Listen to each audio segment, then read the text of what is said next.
A formação da reserva de emergência é o primeiro e talvez mais importante investimento no início da vida de investimentos de uma pessoa.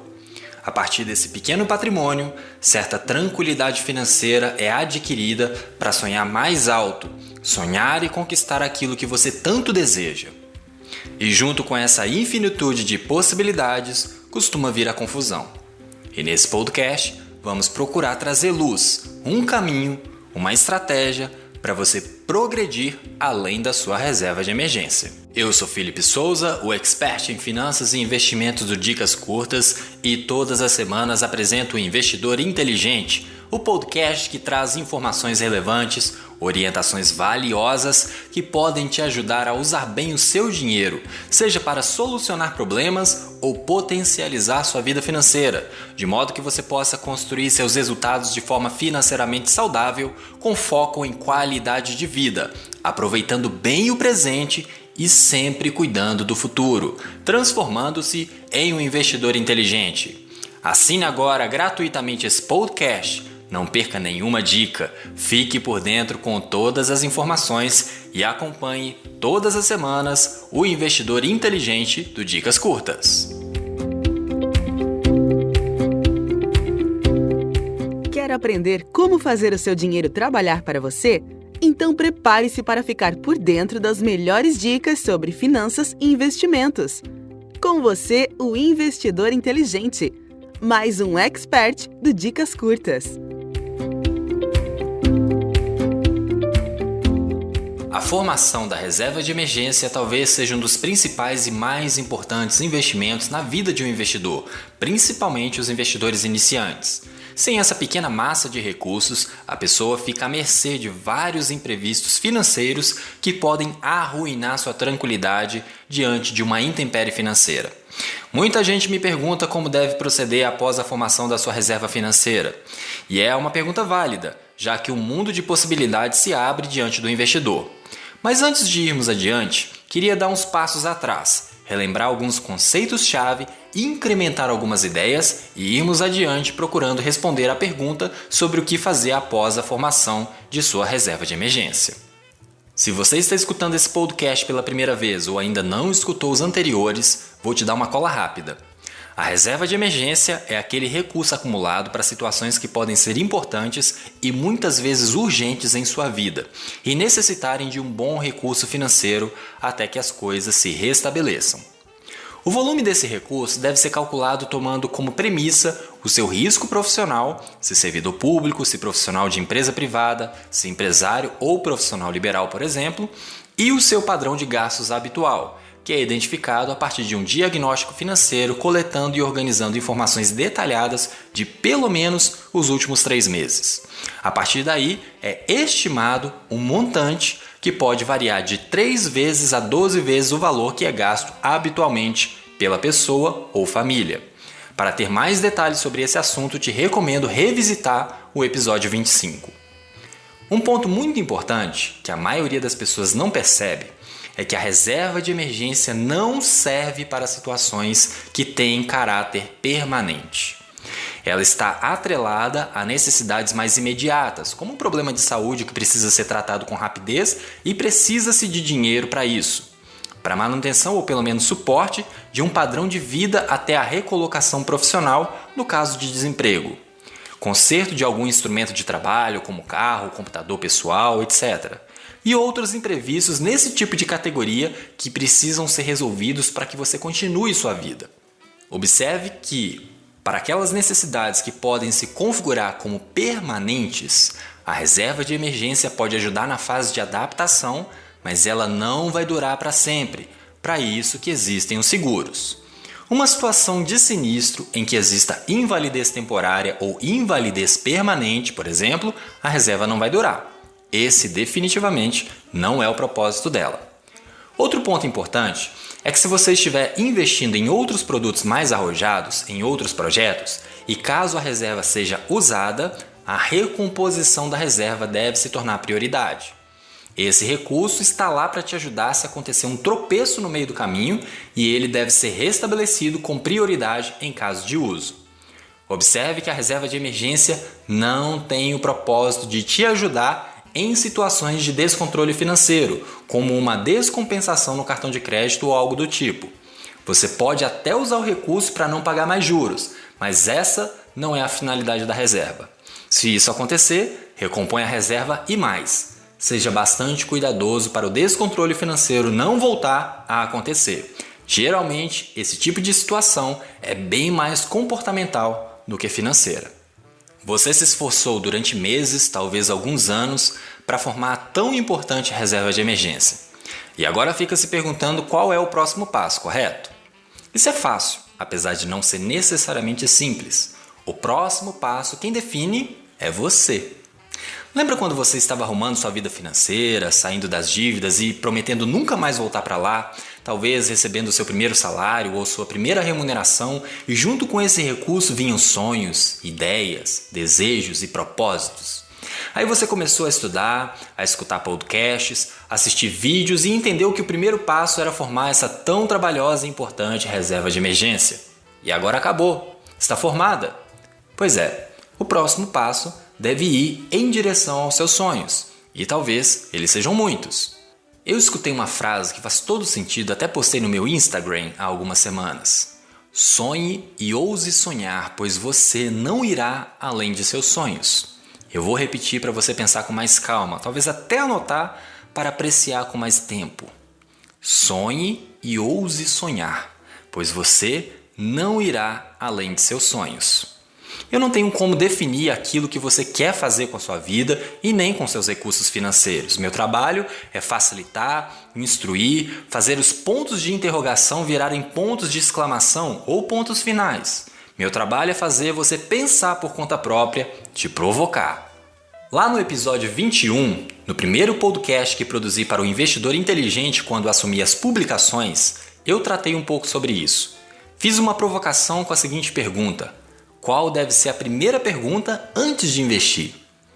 E também nos episódios 27 e 67, eu comecei a dar uma luz sobre como definir bem suas próprias metas, orientações que servem para outras áreas da vida, além da financeira. Se a curiosidade bateu, volta lá para aumentar sua clareza sobre esse assunto.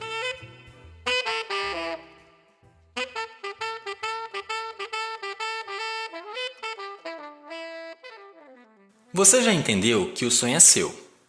Você é quem determina tamanho, propósito, finalidade, com quem vai realizar, você é quem estima os prazos. Isso é seu ou pelo menos da sua família. Mas e aí? Como prosseguir após a formação da reserva de emergência? Uma coisa muito importante que acontece, principalmente no momento atual em que nos encontramos em um cenário de baixas taxas de juros, é que a maioria das pessoas fica tentada a procurar investimentos com maior rentabilidade. Tem nada de errado com isso, desde que você saiba com clareza quais são os riscos e o que você está fazendo. Se você está escutando esse podcast pela primeira vez, eu vou falar isso com bastante regularidade e já disse isso outras vezes. Quanto mais elaborado for o investimento, e provavelmente estamos falando de renda variável e ativos que possuem alto grau de risco, mais o investidor tem que se capacitar, tem que aprender, tem que estudar. Sem esse esforço, o investidor fica à mercê dos modismos, das falácias de pessoas com más intenções, pode se expor a um risco muito maior do que aquele que ele está disposto a correr e, além de várias outras possibilidades, pode ter que assumir aquilo que o investidor e pessoa nenhuma gosta: prejuízo. Então, se você quer investir em ativos financeiros mais arrojados, principalmente se for por conta própria, sem orientação de algum profissional mais experiente e capacitado, invista em conhecimento. Entendeu bem a parte teórica? Testa aquilo que você aprendeu com pouco capital. Se vier algum prejuízo devido à sua inexperiência ou mesmo algum revés do mercado, o prejuízo é mínimo. Sempre existe oportunidade no mercado. Não precisa ficar ansioso que está perdendo o momento da vida. Se você não está preparado para aproveitar a oportunidade, tentar fazer e der errado, essa ganância pode consumir o esforço de seus projetos por alguns anos. Cuidado! Warren Buffett, considerado o maior investidor em ações do mundo, tem uma frase célebre: não se testa a profundidade do rio pulando de cabeça. Se testa a profundidade com a ponta dos pés. Outro aspecto muito importante é a sua tolerância ao risco, que tem a ver com o seu perfil de investidor. Todos os ativos, independente se são de renda fixa ou se são renda variável, oscilam. Uns muito pouquinho, outros oscilam muito mais. Essa oscilação é chamada de volatilidade, e a volatilidade é talvez a principal medida de risco. Portanto, quanto menos volátil um ativo ou uma carteira de investimentos, menos arriscada ela é. Por outro lado, quanto mais volátil um ativo ou uma carteira de investimentos, mais arriscada ela é. Falando de carteira de investimentos em que existe mais de um ativo na composição, ela pode ser composta tanto por ativos menos arriscados quanto ativos arrojados. É o peso, o tamanho da proporção dos recursos financeiros alocados em cada ativo individualmente é que vai determinar se ela tem mais ou menos risco. Por que toda essa explicação, Felipe? Tem investidor que não tolera oscilação, não tolera volatilidade, não tolera a possibilidade de ter menos retorno ou mesmo de ter prejuízo em seus investimentos. O investidor com esse perfil de não tolerar risco é um investidor conservador, em alguns casos até ultraconservador. Ele está disposto a ter menos retorno desde que tenha o menor risco possível. Por outro lado, aquele investidor que tem maior tolerância à oscilação pode ser um investidor moderado ou agressivo. Esses investidores geralmente buscam retornos maiores e por isso estão dispostos a correrem mais riscos, de prejuízo inclusive. Mas até os investidores agressivos, desde que não sejam jogadores compulsivos no mercado financeiro, aí pode ter um transtorno psicológico associado, não são 100% agressivos, não arriscam todo o seu patrimônio em jogadas loucas que podem fazer perder tudo de uma vez só. Finalizando, como prosseguir após a formação da reserva de emergência? Primeiro, conheça o seu perfil como investidor. A princípio, não invista em ativos que não tenha muita familiaridade, exceto se for instruído e acompanhado por um profissional que te explique os pormenores de cada aplicação. Segundo, se quer ter retornos maiores do que os produtos da renda fixa oferecem, invista pesado em conhecimento, em bons livros, em bons cursos. Tome cuidado com vídeos na internet. Tem muita gente que contribui com conhecimento bacana, mas também tem muita gente que traz informação porcaria que te induz emocionalmente a fazer maus negócios. Terceiro, sonhe e ouse sonhar, pois você não irá além de seus sonhos. Transforme sonhos em objetivos mais concretos. Faça com que seus objetivos se tornem degraus, as pequenas metas que você precisa percorrer para viver o seu sonho. Espero que tenha gostado do episódio de hoje. Essas dúvidas são muito comuns entre investidores iniciantes, que ainda estão dando os primeiros passos nesse mundo financeiro cheio de propaganda, ostentação, oportunidades, modismos. Lembre-se que o que o outro está vivendo ou está mostrando que está vivendo pode não ser necessariamente realidade. Portanto, defina o seu próprio caminho, de preferência sem se comparar com os outros. Você pode até conseguir ter aquilo que o outro tem, mas saiba, você vai ter que pagar o preço por aquilo que deseja. Se você gostou, curta, comente e compartilhe nossas publicações do Dicas Curtas nas redes sociais. Ficou com alguma dúvida? Me procura lá no grupo do Investidor Inteligente no Facebook, pois estarei à disposição para esclarecer todas elas. Assine e acompanhe esse podcast através do seu dispositivo Apple ou Android, sendo que você também pode encontrar o Investidor Inteligente no Spotify e no Deezer. Agora um anúncio muito importante. Sabia que a partir de agora você também pode ajudar o Dicas Curtas a crescer ainda mais fazendo parte do grupo de apoiadores?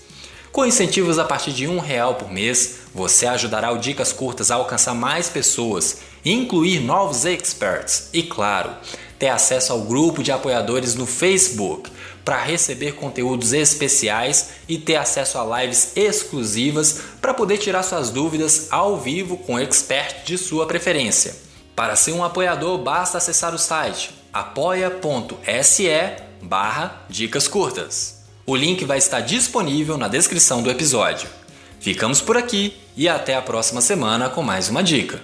Aqui é Felipe Souza, o investidor inteligente. Dicas curtas, dicas rápidas e fáceis de consumir.